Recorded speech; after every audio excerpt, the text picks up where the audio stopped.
భరద్వాజ్ గారు, రేపు సంక్రాంతికి వెంకటేష్ 75వ సినిమా సైంధవ్ రిలీజ్ కాబోతుంది. సో 1986లో కలియుగ పాండవులతో కెరియర్ ప్రారంభించి సో 75 సినిమాలు పూర్తి చేసేసాడు. దాదాపు అన్నీ కూడా 99% హీరోగా చేసినవే. అవును.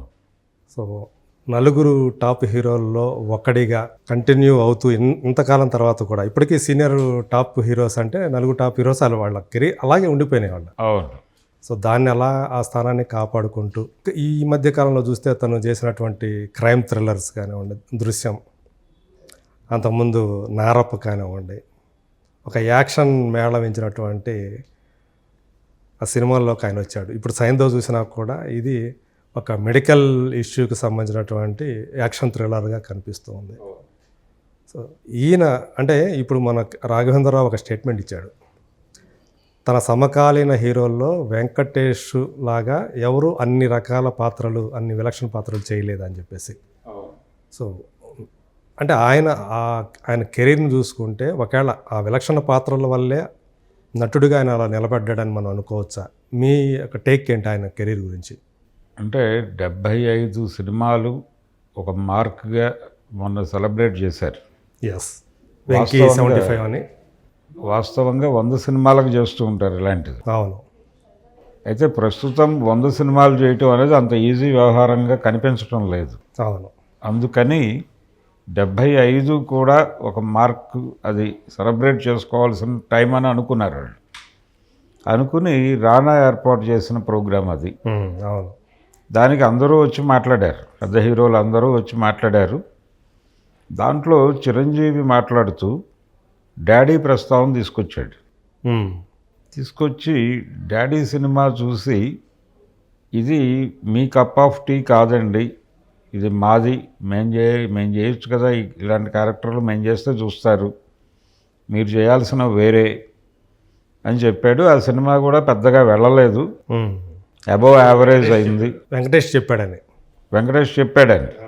వెంకటేష్ చిరంజీవితో డాడీ సినిమా చేయాల్సిన సినిమా అని చెప్పి, ఇది మేము చేయాల్సిన సినిమా, మీరు చేశారు, మీరు చేయాల్సిన సినిమాలు వేరే అని చెప్పాడు అని ఆయన అన్నాడు. నిజానికి వెంకటేష్ కెరీర్ మొత్తం చూస్తే ఒకటి, ఆయన ఎక్కువ శాతం రీమేకులు చేశాడు. అవును. హైయెస్ట్ రీమేక్స్ చేసిన హీరో అతనే. విక్టరీ వెంకటేష్ అంటారు అతన్ని. ఇక్కడ ఒక చిన్న పోలిక చెప్తాను నేను. విక్టరీ అనే పేరు అంటే ఆ టైటిల్ హీరోల్లో వెంకటేష్కి ఉంది, డైరెక్టర్లో మధుసూదన్ రావు గారికి ఉంది. మధుసూదన్ రావు గారు కూడా ఆయన కెరియర్లో 98% రీమేక్లే చేశాడు ఆయన. అంటే రీమేకుల మీదే విజయాలు వస్తాయా అని అనిపిస్తుంది వీళ్ళిద్దరిని చూస్తే.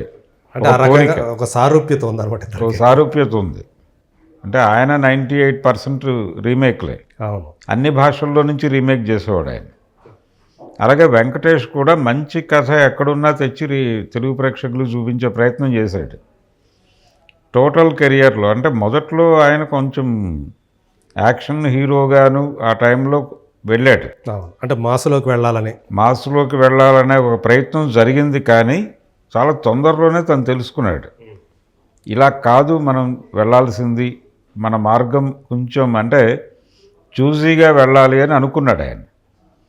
అనుకుని యాక్షన్ సినిమాలు కొంచెం పక్కకి పెట్టి ఎంటర్టైనింగ్ హీరోయిజం మీద వెళ్ళాడు.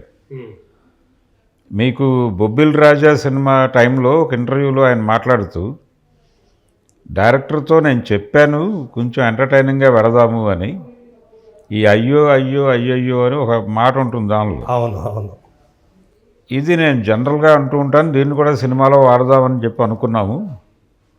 ఒకవేళ సినిమా ఫ్లాప్ అయి ఉంటే అదే అనుకుని వెళ్ళిపోయేవాడిని, హిట్ అయింది కాబట్టి ఇప్పుడు నాకు ఒక మార్గం దొరికింది అని అనుకుంటున్నాను నేను అన్నాడు ఆయన.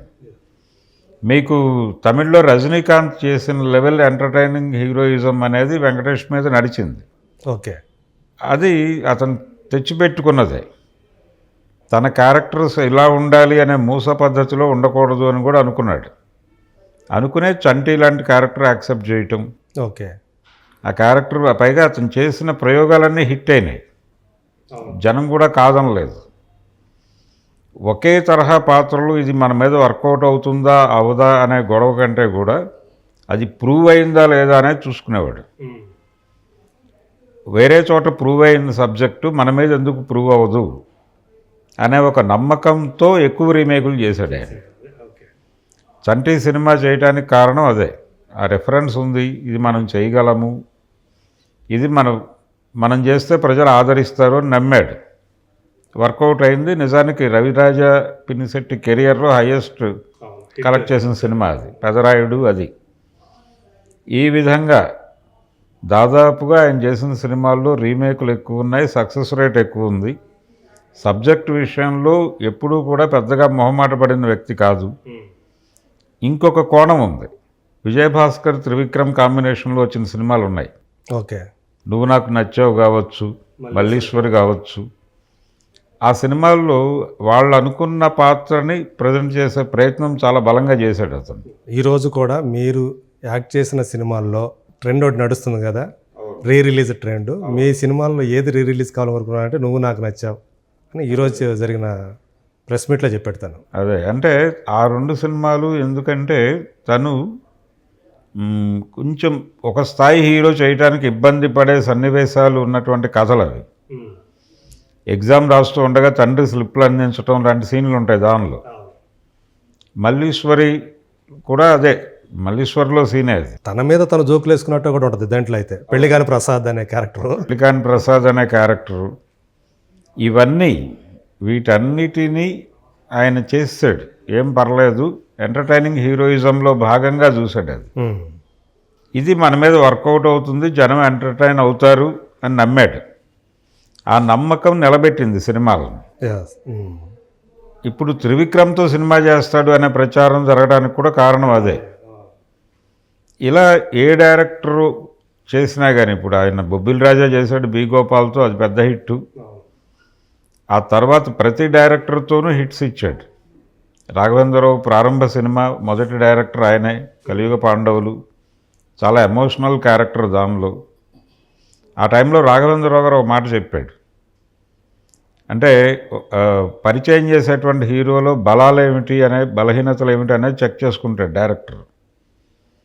ఇతను ఒక ఎమోషన్ని సస్టైన్ చేయగలడు సీన్లో అని చెప్పి ఇలా వేలు పెట్టి చెప్పే డైలాగ్ ఒకటి ఉంటుంది. చివరిలో ప్రజా కోర్టు ఉంటుంది ఆ సినిమాలో. అవును, ఆ ప్రజా కోర్టులో ఇలా వేలు పెట్టి నిలదీస్తాడు.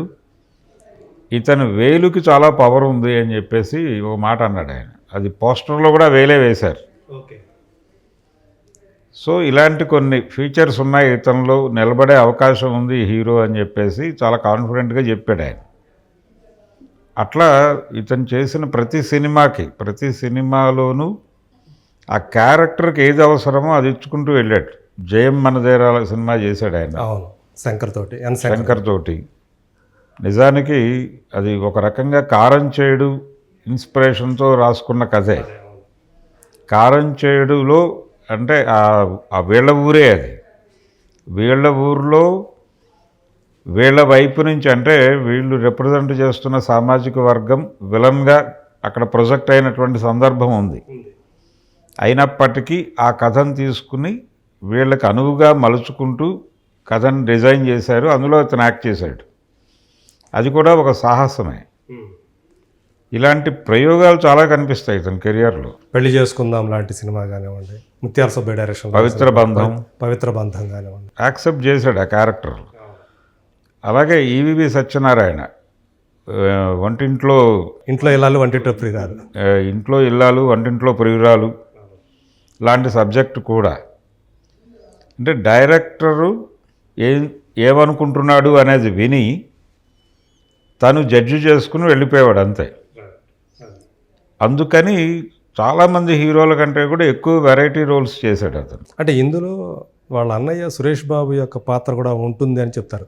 ఎందుకంటే ఆయన మొదట ఆయన కథ ఆయన వింటాడు ఎవరు చెప్పినా కానీ, ఆ తర్వాత తమ్ముడు దగ్గరికి తీసుకెళ్తాడని. అంటే తొలి దశలో నడిచింది ఈ స్కీము. తర్వాత ఇద్దరూ కలిసి విని జడ్జి చేసుకోవటం. నేరుగా వెంకటేష్ గారికి ఇప్పుడు దళిత సినిమా నారప్ప చేశాడు ఆయన. ఇది వర్కౌట్ అవుతుంది అనుకున్నట్టు చేశాడు. దృశ్యం కూడా అంతే.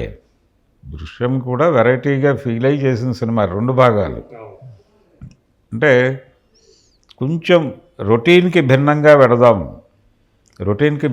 వెడదాం అనేది ఒకటి. రెండోది, ఒక ప్రొడ్యూసర్ కొడుకుగా ప్రొడక్షన్కి అంటే ఖర్చు పెద్దగా ఉండకూడదు, సినిమా ఎంత చేస్తుంది, దీని మార్కెట్ ఎంత, ఈ స్పృహ ఉండాలి అన్న ధోరణిలోనే సినిమాలు వెళ్ళేవారు. అన్నీ ఉన్నాయి. అందుకని ఆయన ఎక్కువ కాస్ట్ ఫెయిల్యూర్స్ కనిపించవు. అలాగే భారీ నష్టాలు మిగిల్చిన సినిమాలుగా కూడా వెంకటేష్ సినిమాలు ఏమి కనిపించవు. చాలా అరుదు.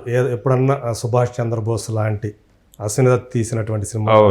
అంటే అది ఇతని గొడవ కాదు, అది రాఘవేంద్రరావు గారు అశ్విని దత్ కలిసి వేసిన స్కీమింగ్. అది అమీర్ ఖాన్ సినిమా లగాన్ చూసిన ఇన్స్పిరేషన్లో వెళ్ళారు. అది కొంత ఇబ్బంది పెట్టింది.